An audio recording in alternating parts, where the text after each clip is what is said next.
So, I think it's the perfect time to do a Sevagoth build, because we just got the Prime, though we're only gonna do it on the normal Sevagoth. I don't have the Prime yet, because I'm gonna wait a few days for the prices to die down, and then I'm simply gonna buy him, because I'm a lazy bastard. But my fingers are itching, and I kinda wanna do it now, and it also doesn't really matter whether you run a build on a normal frame or a Prime, because usually the difference is just a handful of stats. It's not gonna make that big of a difference. Honestly, the biggest difference between Sevagoth and Sevagoth Prime is that Prime is considerably thicker. Look at him, my man, Jesus Christ.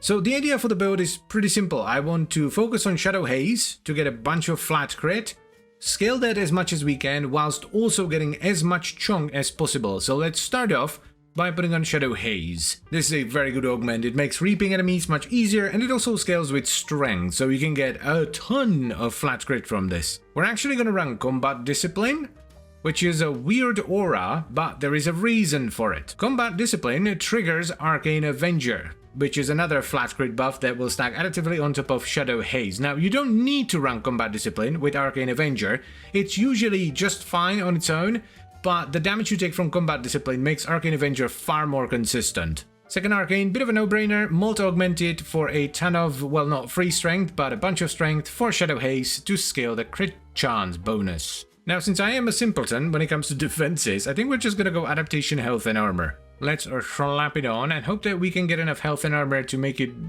worth it. We could actually go Umbral on this. Yeah, I don't think I'm gonna do it now. Yeah, that's well good. I don't think I'm gonna do it on the normal Sevagoth, but once I get Prime, I would definitely go Umbral. Some efficiency, I think we're just gonna go with Streamline. I don't want to run Hatred. Yeah, that puts it down to 17.5. I don't want to run Fleeting Expertise to go the duration. Boreal's Hatred is kind of meh. Let's swap the Umbra mods for their regular counterparts. I will not do this on Sevagoth Prime, but for now, just to cheapen the investment a little bit, we're gonna use regular ones. We could stick with Umbra Intensify, because even on its own, it's considerably better. Even with just Vitality and Steel Fiber being normal, Umbral Intensify gives far more power strength. But just to, again, lessen the investment, let's go with normal one. Strength. There we go. Intensify. One thing we could do, because we're going to be casting a lot, is actually run Ogre Secrets for the extra strength. And then get, where is it? Catalyzing Shields for shield gating. We're one short. Let's get a form on there. One quick D later, that is an odd sentence, my god, and we can put on Catalyzing Shields. Now, this could add a ton of extra chunk on top of the Vitality and Steel Fiber because of Ogre Secrets, because this generates shields from energy. We're going to be casting a lot, so we're going to be generating shields, and we can then trigger shield gating, and we get adaptation and all that. So yeah, this seems pretty good.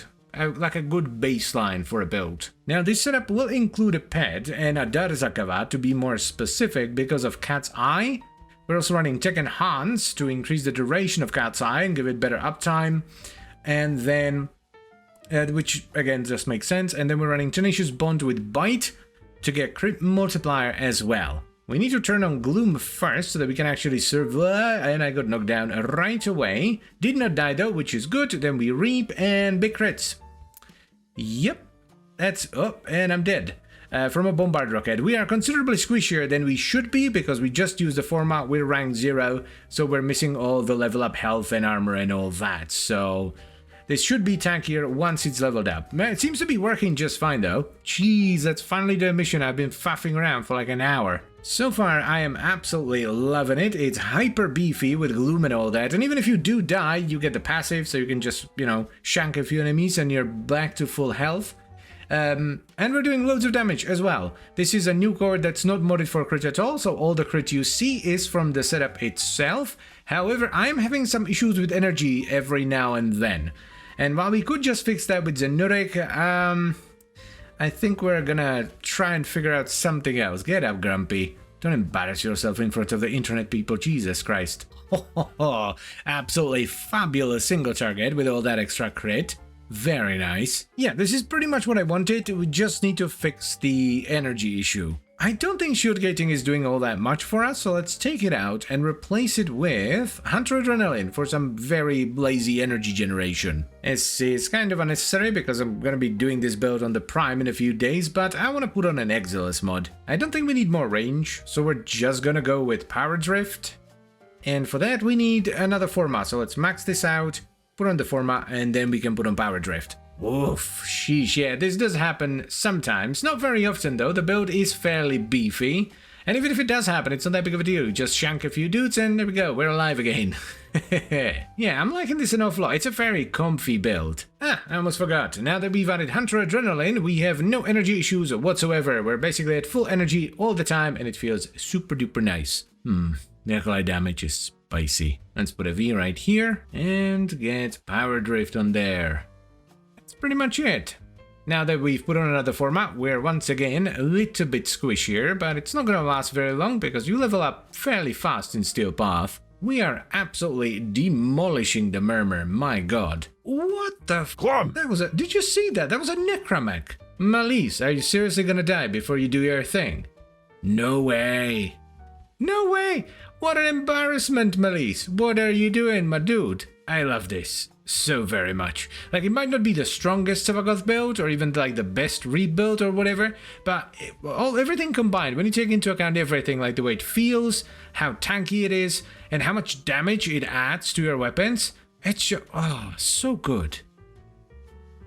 So, here's the not-so-final build for Sevagoth, because once I get Prime, I'm gonna be running Umbra Vitality, Umbra Fiber, as well as Umbra Intensify for some extra juiciness. Let's start off with the Arcanes. We run Molt Augmented for a ton of strength, as well as Arcane Avenger for another buff that gives us flat crit when we get damage. This is also why we're running Combat Discipline, because Combat Discipline damages you and can trigger Arcane Avenger and make it far more reliable. For the actual mods, we have Fiber for armor, Vitality for health, Hunter Adrenaline for some very lazy energy generation, and Adaptation for a ton of extra chunkiness. We're also running Power Drift in the Exiles for a tiny bit of extra strength. The centerpiece of this build is the Shadow Haze Augment, which is for your first ability, Reap, and it makes reaped enemies release shadows when they die, which proliferates Reap to additional enemies, and it also gives you a flat crit chance bonus against enemies that are affected by Reap. The flat crit bonus you get from this stacks on top of Arcane Avenger, as well as the buff we get from our pet to basically make any weapon crit regardless of its crit chance. Moving on from there, we have Streamline for a little bit of extra efficiency, and we top it all off with Ogre Secrets and Intensify for strength, because the amount of flat crit you get from the Shadow Haze Augment is affected by strength. The pet of choice here, if you don't want to run a priming pet, is going to be the Adarza Kavad, because it can run a combination of Cat's Eye and Tech Enhance, which gives you another source of flat crit, as well as Bite and Tenacious Bond, which gives you crit damage. Outside of that, it's just running Animal Instinct, Swipe and Vicious Bond for a bit of armor strip, Link Mod so it doesn't instantly die, as well as Fetch for Vacuum. This, as I've mentioned already, may not be the best Sevagoth build, hell, it might not even be the best Reap or Shadow Haze build, but it's a very comfy build that feels nice to play, and it's super duper tanky. It's effectively indestructible if you play it well. And it doesn't perform badly at all. It adds more than enough flat crit chance to make any weapon crit viable, or make weapons that already crit really well crit even better. So I would absolutely recommend you give it a shot. And as always guys, I thank you very much for watching and I hope you've enjoyed the video. Then I would also like to extend a special thank you to all the channel members. Thank you very much guys, I really appreciate your support, it means a lot to me, and I'll see you next time. Bye bye.